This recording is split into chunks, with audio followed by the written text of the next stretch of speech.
محترمہ پاکستان اور پاکستانیوں کی امید تھیں. Bibi was born a queen bee, but she always performed the role of a worker bee. انتہائی دلیر and she had good humor. Bilawal صاحب نے عمران خان صاحب کو قومی اسمبلی میں جو واپس آنے کی دعوت دی ہے, یہ ایک اوپن آفر ہے. اس قسم کی دعوت کی تو کوئی حیثیت نہیں ہے. آج الیکشن کمیشن نے اسلام آباد میں بلدیاتی انتخابات کو ملتوی کیا. اسد کیسر صاحب دیکھو اس کی تو یہ کھلا اعلان شکل. بطور وزیر خارجہ تو بھٹو صاحب کا واقعی بہت ہی ایک دبنگ کردار رہا ہے. اگر بی بی ہوتی تو بی بی میں بالکل ایک ڈومیننٹ اور قد اعظم کی قد ہوتا ان کا پاکستان کی پالیٹکس.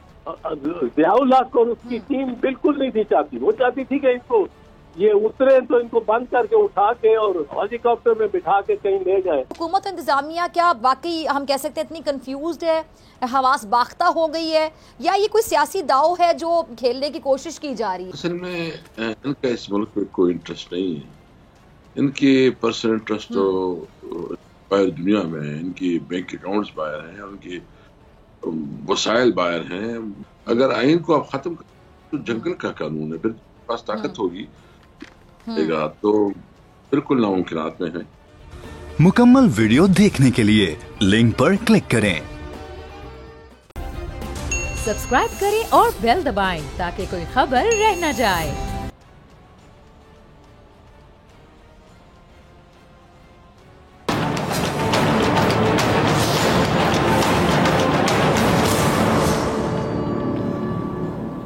السلام علیکم ناظرین. آج سے 34 برس پہلے 2 دسمبر 1988 کو نہ صرف پاکستان بلکہ عالم اسلام کی پہلی خاتون وزیر اعظم نے وزارت عظمیٰ کا حلف اٹھایا, جنہیں 27 دسمبر 2007 کو راولپنڈی کے لیاقت باغ میں عوامی جلسے کے دوران قاتلانہ حملے میں شہید کر دیا گیا. آج کی دنیا اس خاتون کو بے نظیر بھٹو شہید کے نام سے جانتی ہے اور پاکستان کی تاریخ ان کے بغیر مکمل نہیں ہوتی. اور اگر آج بے نظیر بھٹو زندہ ہوتی تو یقینی طور پر یہ کہا جا سکتا تھا کہ پاکستان کے یہ حالات نہیں ہوتے جن کا سامنا آج پاکستان کر رہا ہے. قوم کی اس دلیر بہادر نڈر بیٹی, بہن, ماں اور لیڈر کی زندگی میں کیا اتار چڑھاؤ آئے, آج ہم اس پہ بات کریں گے. مگر اس سے پہلے ہماری ٹیم نے خصوصی سیگمنٹ تیار کیا ہے جو ہم نے بھلا دیا, ملاحظہ کیجیے.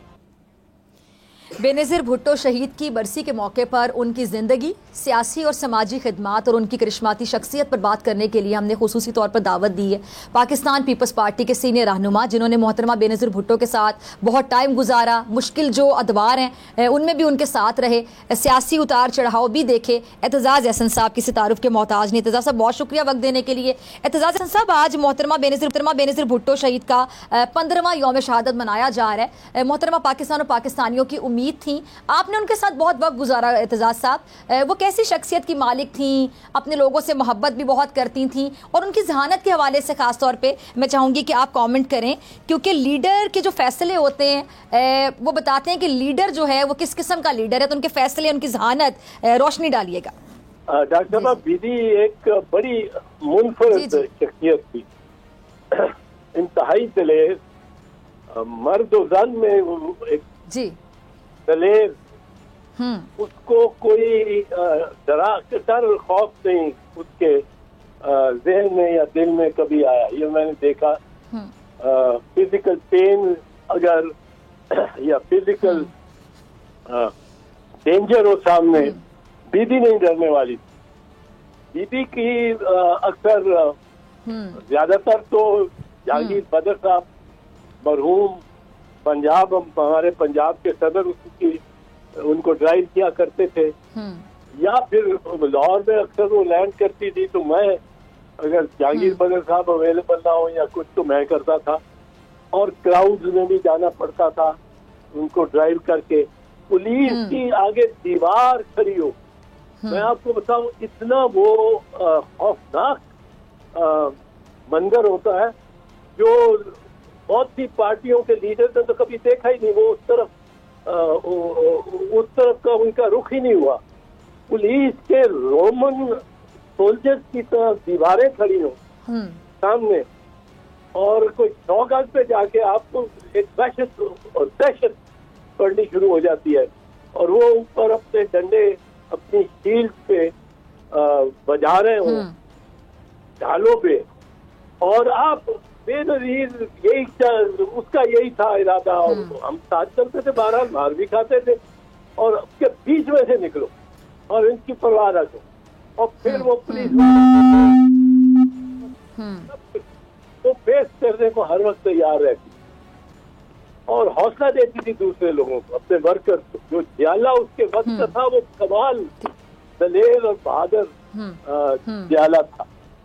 اب دوسری چیز جو اس نے ٹی وی محنت بہت کرتی, اتنی محنت کرتی تھی کہ کوئی بھی میٹنگ ہو اس کے منٹ اپنے ہاتھ ڈیزائن کر رہی ہیں پر منٹ بھی بنا رہی ہیں ساتھ ساتھ.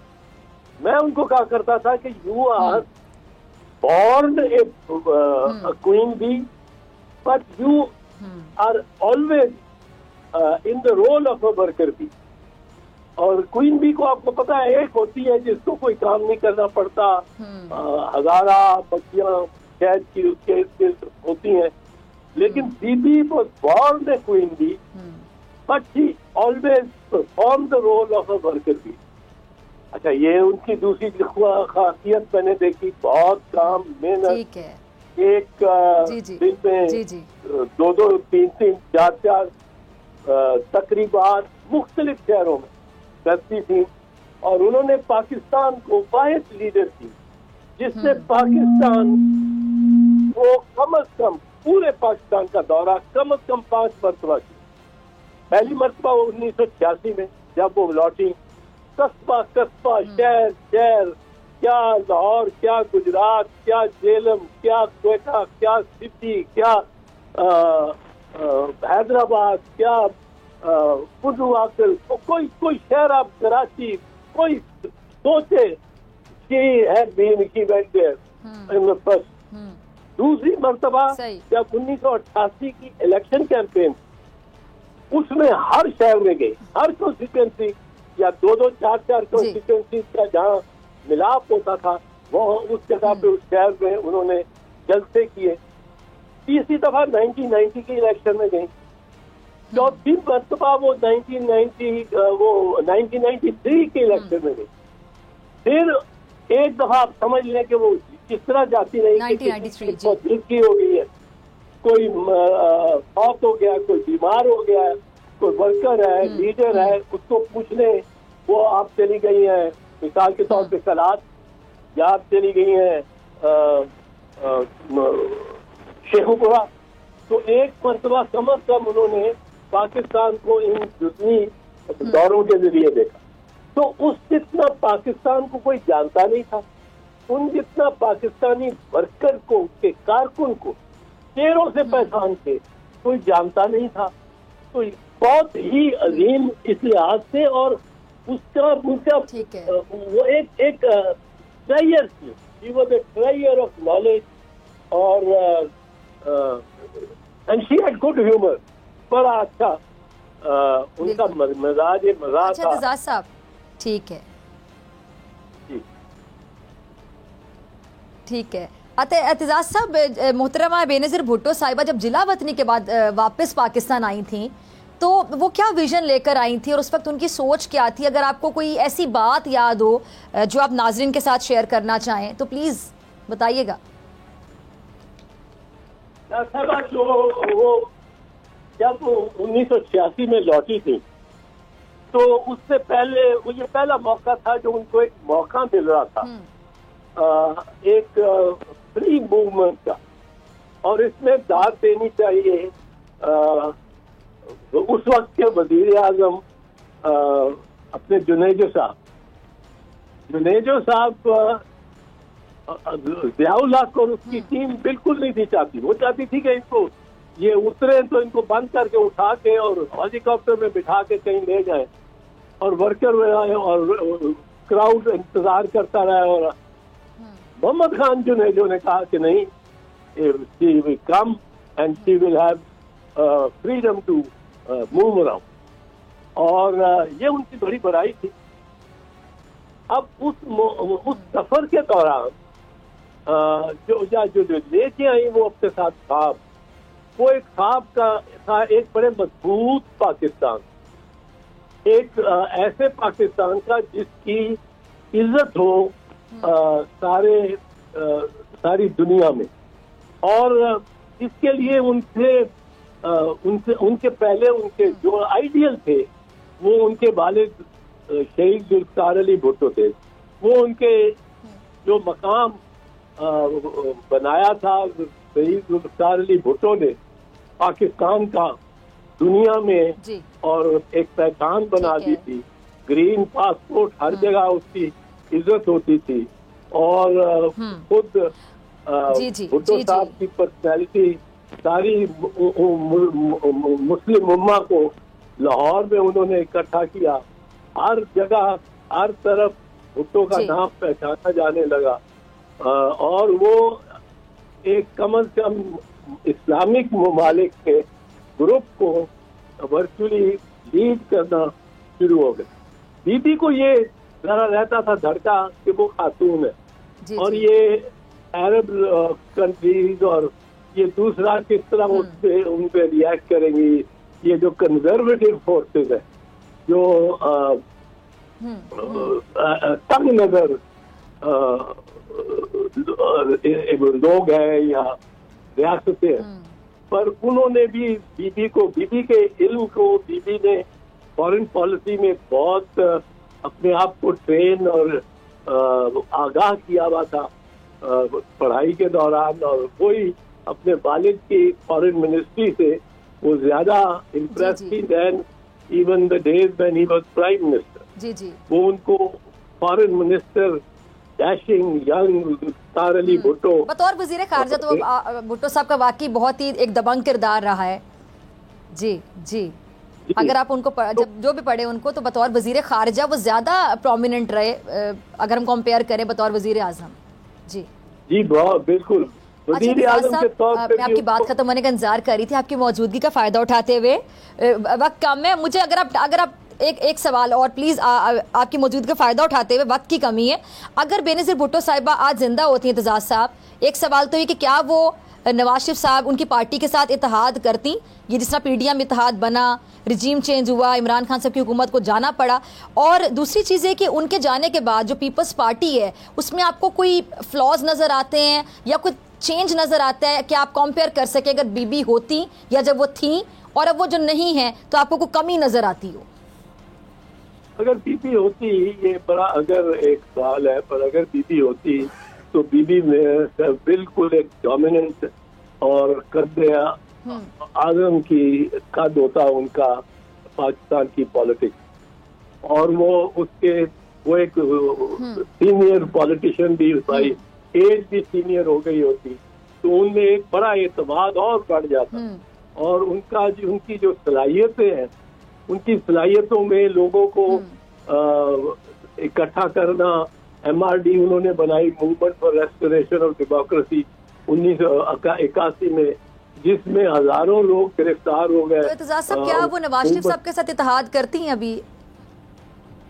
جی نواز شریف صاحب سے اتحاد وہ کر لیتی ہیں. آفٹر آل انہوں نے وہ ڈیموکریسی کا جو چارٹر آف ڈیموکریسی بنایا تھا اور اس میں کیونکہ میں بھی شامل تھا اس کی ڈرافٹنگ میں تو مجھے پتا ہے کہ ان کو ایک شک اور شکوہ ایک قسم کا موہوم سا اندیشہ رہتا تھا کہ جو ہم لکھ رہے ہیں رضا تھا صفدر عباسی اور میں جو ہم پیپلز پارٹی کی طرف سے تھے وہ ان کو یہ سچا رہتا تھا کہ کیا نواز شریف ان باتوں پہ جو ہم لکھ رہے ہیں ان پہ عمل درآمد کرانے کو تیار ہوگا. کیا مسلم لیگ نواز تیار ہوگی؟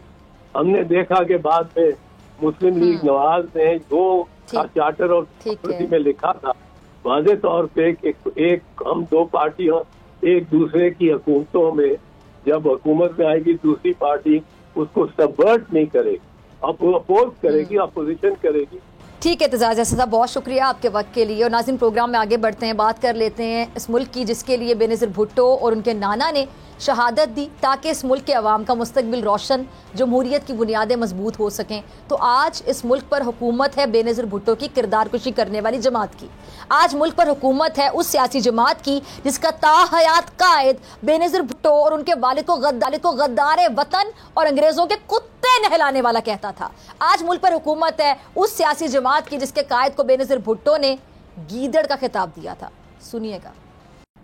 گیدڑ لگتے ہیں یا نہیں یہ تو نہیں معلوم، لیکن آج پاکستان کی پالیسیاں گیدڑوں کی طرح ہی بنائی جا رہی ہیں. پاکستان جو شیر دل لوگوں کا ملک ہے، شیر دل لوگوں کا، آج لگ یہ رہا ہے کہ اس پر حکومت کرنے والوں کے دل اور دماغ دونوں ہی گیدڑ کے ہیں. کیونکہ اس وقت ملک کے لیے کوئی نہیں سوچ رہا، ملک کے لیے فیصلہ کوئی نہیں کر رہا. خود مختاری، خودداری، غیرت پر فیصلے نہیں ہو رہے، بلکہ ڈر کر، پوچھ کر، اپنے ذاتی مفادات دیکھ کر فیصلے کیے جا رہے ہیں. ملک کے حالات اس بات کا واضح اور ناقابل تردید ثبوت ہیں.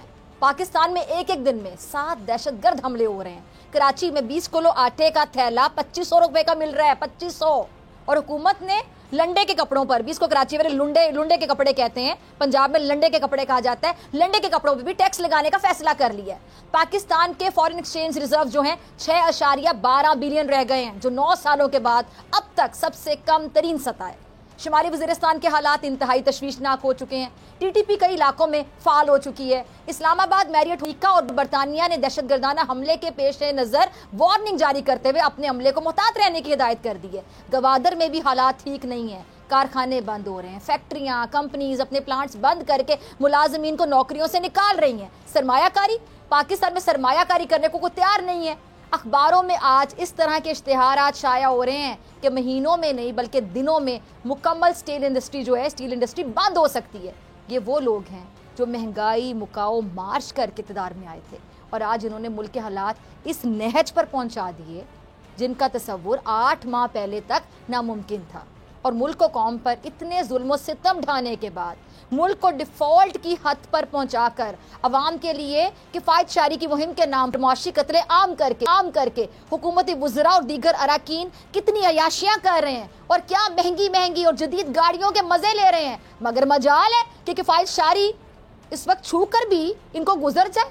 اس پر ہماری ٹیم نے ایک سیگمنٹ تیار کی ہے، شرم تم کو مگر نہیں. آئیے گا اور ملتے ہیں بریک کے بعد.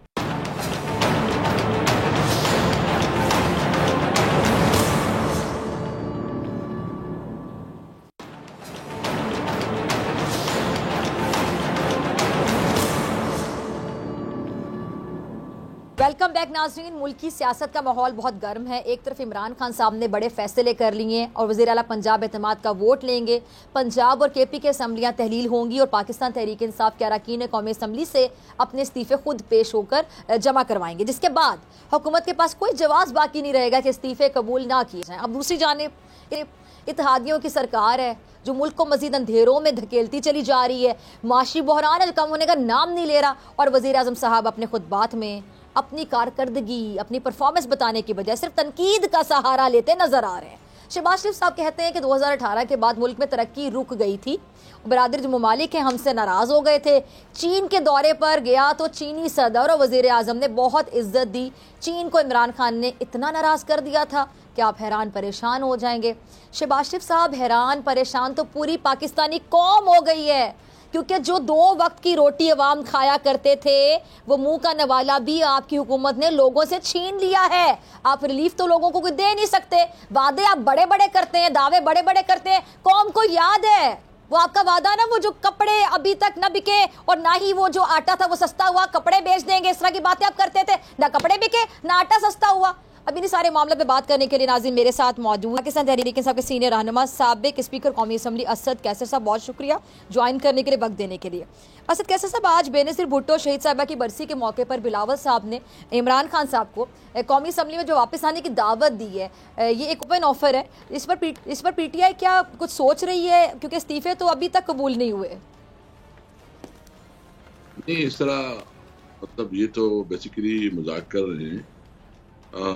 اس قسم کی دعوت کی تو کوئی حیثیت نہیں ہے، نہ ہم اس قسم کی دعوت کو قبول کرتے ہیں. ہم اسمبلی میں ریزائن دیا ہے اور ہمیں پتہ ہے کہ ناجائز طور پر جو حکومت میں بیٹھے ہیں ان کی اس وقت جو پی ڈی ایم وہ انہوں نے چو کا مربع کر کے ملایا ہوا ہے سارا کچھ. اور جو 156 MNA کا لیڈر ہے وہ اس وقت روڈوں پہ ہے, اس کے خلاف انتقامی کارروائی ہو رہی ہے, اس کے خلاف کیسز ہو رہے ہیں, اس کے خلاف جو ہے نا قتل کے اقدامات ہو رہے ہیں. تو اور اس طرح ایک بیان دینا یہ بالکل اس کی کوئی حیثیت نہیں ہے. ہم سمجھتے ہیں کہ سب سے پہلے بات یہ ہے کہ آپ جو ہے نا اس وقت ناکام ہو چکے ہیں, آپ کے پاس کوئی مینڈیٹ نہیں ہے. اور انٹرسٹنگلی آپ ابھی تمام لوکل الیکشن پنچایتی انتخابات بھی بھاگ رہے ہیں, کیونکہ آپ کو پتا ہے کہ عوام میں آپ کی کوئی نہیں ہے, آپ کی کوئی پذیرائی نہیں ہے. اور ہم سمجھتے ہیں کہ فریش مینڈیٹ کی ضرورت ہے. جب تک فریش مینڈیٹ نہیں آئے گا تو اس ملک کو اس بحران سے کوئی نہیں نکال سکتا, کیونکہ ایک نئی لیڈرشپ چاہیے جو کہ حالات کے مطابق وہ ڈیسیجن لے. اور وہ مینڈیٹ تب ہوگا جب عوام کے پاس جایا جائے اور عوام جو ہے نا اپنی لیڈرشپ منتخب کرے. ہم تو ایک تو عوام کا کانفیڈنس جو ہے وہ ہو, جو حکومت کر رہے ہوں انہوں نے ان کو مینڈیٹ دیا ہو, اور دوسری بات ہے کہ جب تک پولیٹیکل سٹیبلٹی نہیں آئی ہے اسد کیسر صاحب, جو اکنامک سٹیبلٹی ہے وہ بھی ناممکن ہی ہے. تو اسد کیسر صاحب کی جو الیکشن کمیشن آج الیکشن کمیشن اسلام آباد میں بلدیاتی انتخابات کو ملتوی کیا اسد کیسر صاحب, تو اس سے یہ اسد عمر صاحب نے بھی آج بڑی وہ ڈیٹیل میں پریس کانفرنس کی تھی, اور آپ کے جو دور حکومت اور اس کے بعد اسلام آباد کے بلدیاتی انتخابات کے حوالے سے یہ جو ڈیولپمنٹ ہوئی اس کے بارے میں آگاہ کیا. اس سے تو اب ایسا لگتا ہے اسد کیسر صاحب کہ جو عام انتخابات ہیں وہ تو دور, اب حکومت اور اس کی جو اتحادی جماعتیں ہیں یہ بلدیاتی الیکشن کے قابل بھی نہیں رہی ہیں. اس معاملے کو آپ کیسے دیکھ رہے ہیں؟ دیکھو اس کی تو یہ کھلا اعلان شکست ہے نا. انہوں نے جو اسلام آباد کی بلدیاتی انتخابات بھی کی ہیں اور کراچی میں بھی یہ سوچ رہے ہیں, تو ان کا مطلب یہ ہے کہ یہ ایک قسم کی انہوں نے مارشل لا لگائی ہوئی ہے. یعنی اس کا کوئی ارادہ نہیں ہے کہ عوام کو اور جو ہے نا اس کو اہمیت دی جائے, عوام کی ووٹ کو جو ہے نا عزت دی جائے. جو کہتے ہیں نا کہ ووٹ کو عزت دو, تو ووٹ کو عزت تب یہ ہے کہ الیکشن نہیں کر پا رہے. یہ اس کی دوغلا پن ہے. اور افسوس اس بات پہ ہے کہ ہمارا ملک کس طرح ہے. مطلب ہم پالیٹکس تو اس لیے کر رہے ہیں کہ ہم اپنے لوگوں کی کو ریلیف دے سکیں, اس کرائسس سے نکل, ہمارے بچوں کا مستقبل ہو, تو ہمارے بچوں اچھے روزگار کے موقع ہوں, وہاں تعلیم اور روزگار ہو, اور پاکستان کو دنیا میں عزت کی نگاہ سے دیکھا جائے.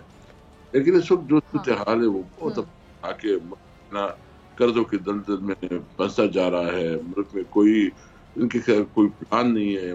معاشی طور پر ملک جو ہے نا پوری طرح زبوحال ہو رہا ہے. اس صورتحال میں ضرورت اس بات کی ہے کہ مینڈیٹ لیا جائے. اب ہم یہ نہیں کہتے, یعنی عوام کے پاس اختیار ہے کہ وہ اپنا لیڈرشپ منتخب کرتے ہیں. یہ عوام کا مینڈیٹ اور یہ ناجائز طور پر اس کے اوپر بیٹھے ہیں. اور میں کہتا ہوں کہ وہ ادارے جو کہ اس ملک کے لیے ریسپانسبل ہے, ہماری عدالتیں ہیں, ہماری اسٹیبلشمنٹ ہے, وہ میں کیا کر رہے ہیں. بہرحال ملک جو ہے نا اس وقت ایک صحیح سمت میں نہیں جا رہا. ملک اپنا سمت. اچھا اسد کے صاحب یہ دیکھنے میں ٹھیک ہے صحیح سمت میں نہیں جا رہا اس وقت, آپ یہ دیکھ رہے ہیں, ٹھیک ہے, وہی پولیٹیکل سٹیبلٹی, عام انتخابات ہوں گے, پولیٹیکل سٹیبلٹی آئے گی تو ہی کسی ڈائریکشن کا پتہ چلے گا. اچھا اسد کیسر صاحب یہ دیکھنے میں جو آ رہا ہے کہ بہت سے ایسے کام جو پی ٹی آئی کے دور حکومت میں ہوئے, پہلے ان کی باقاعدہ نفی کی گئی اور اب انہی اقدامات کو اپنایا جا رہا ہے. یہ بھی ڈبل سٹینڈرڈز ہی ہو گئے نا کہ آپ جس چیز کی نفی کر رہے ہیں پہلے, اب آپ خود بھی وہ کر رہے ہیں. مطلب آپ پھر یا تو تنقید بھی نہ کریں. اچھا ابھی اسلام آباد کی جو بلدیاتی الیکشن ہے اس میں یونین کونسلز کی تعداد بھی آپ دیکھ لیں کسی طرح کا عمل ہے, یعنی پہلے نفی کرنا پھر اسی چیز کو ماننا اور وہی کرنا. تو حکومت انتظامیہ کیا واقعی ہم کہہ سکتے ہیں اتنی کنفیوزڈ ہے, حواس باختہ ہو گئی ہے, یا یہ کوئی سیاسی داؤ ہے جو کھیلنے کی کوشش کی جا رہی ہے؟ آپ کو کیا لگتا ہے؟ اصل میں ان کا اس ملک میں کوئی انٹرسٹ نہیں ہے. ان کی پرسنل انٹرسٹ تو باہر دنیا میں ہیں, ان کی بینک اکاؤنٹس باہر ہیں, ان کی وسائل باہر ہیں. مطلب ملک جہاں بھی جائے اس کو کوئی تکلیف نہیں ہے.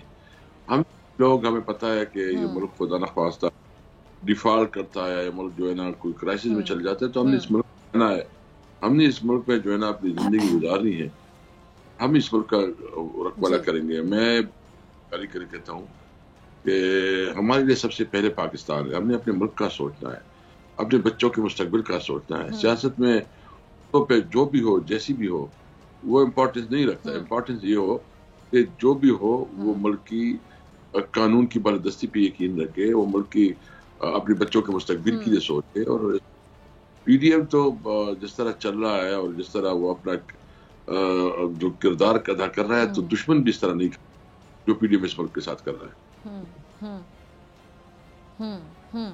اچھا سر سب یہ جو مارچ اور اپریل میں الیکشن ہونے جا رہے ہیں, ایسا کہنا ہے عمران خان صاحب کا, کوئی اشارہ ملا ہے, کسی نے رابطہ کیا ہے؟ اور یہ جو کیئر ٹیکرز کے حوالے سے بھی کچھ خبریں, کچھ اطلاعات ہیں کہ جی کئی معاشی ماہرین سے شاید ملاقاتیں چل رہی ہیں. ہاں دیکھیں, یہ ملک تو اس طرح نہیں چلا ہے, یہ تو ناممکن ہے.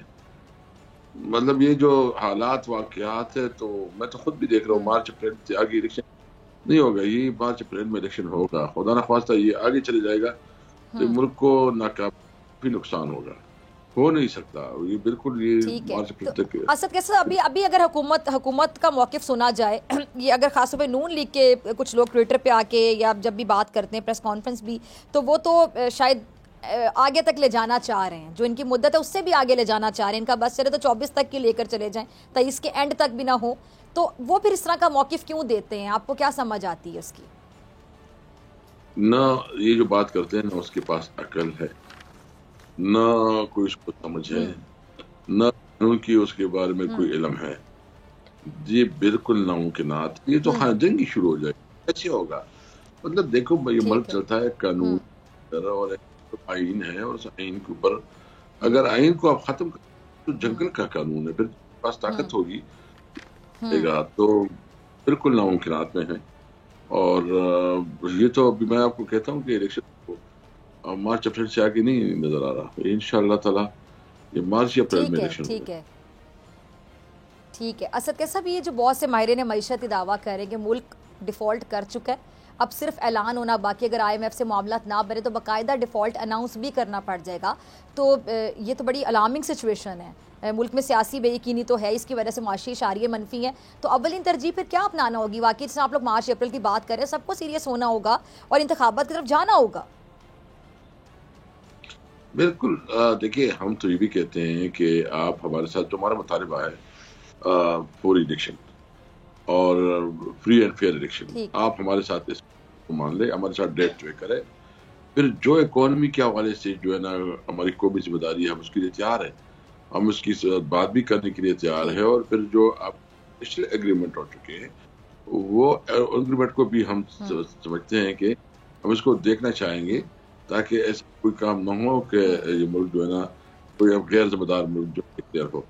ہم ایک ذمہ دار قوم ہے, اور ایک ذمہ دار قوم کی طرح جو ہے نا پلٹ چاہتے ہیں. تو بالکل ہم چاہتے ہیں کہ جو چیزیں ہیں اس کے لیے ہم اپنا ایک مثبت رول ادا کر سکتے ہیں, لیکن اس کی اہم بات یہ کہ سب سے پہلے آپ ہمارے ساتھ الیکشن ڈیٹ طے کریں. ٹھیک ہے. اور یہ جو اصل سب یہ جو دہشت گردی سر اٹھا رہی ہے, یہ بھی بڑی الارمنگ سچویشن, اس پہ بھی آپ کا کامنٹ چاہوں گی. بہت افسوس ہے, اور اس وقت ہمیں بہت سیریس چیلنج ہے. ایک طرف ہمارے ساتھ انڈیا ہے, دوسری طرف جو افغانستان کے بارڈر میں جو ہمارے خلاف ہو رہا ہے. تو ہمیں ضرورت اس بات کی ہے کہ ہمیں جو ہمارا نیشنل ایکشن پلان ہے اس کے اوپر پوری طرح عمل درآمد ہو, اور اس میں کوئی کوتاہی نہیں چاہیے.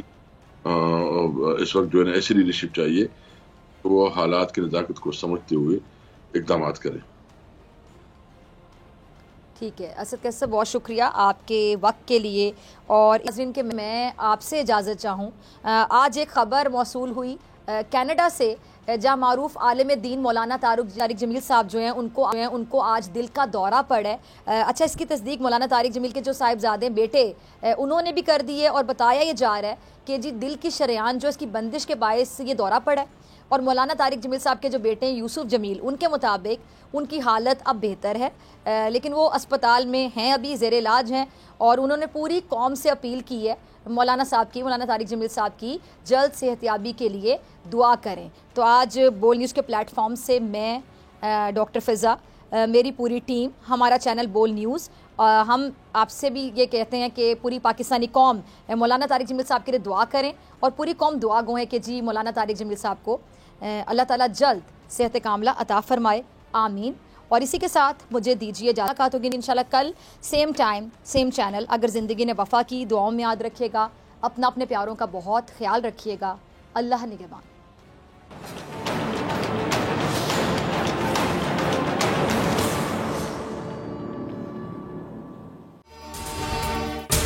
اگر آپ کو یہ ویڈیو پسند آئی تو سبسکرائب کریں اور بیل آئیکن پر کلک کریں. حقیقی آزادی کی جنگ میں بول بھی کپتان کے ہم قدم. الیکشن کراؤ ملک بچاؤ کی لائیو ٹرانسمیشن دکھائی لمحہ بلمحہ صورتحال. ریل اور ریٹنگ میں بھی بول نیوز رہا نمبر 1. سبسکرائب کریں اور بیل دبائیں تاکہ کوئی خبر رہ نہ جائے.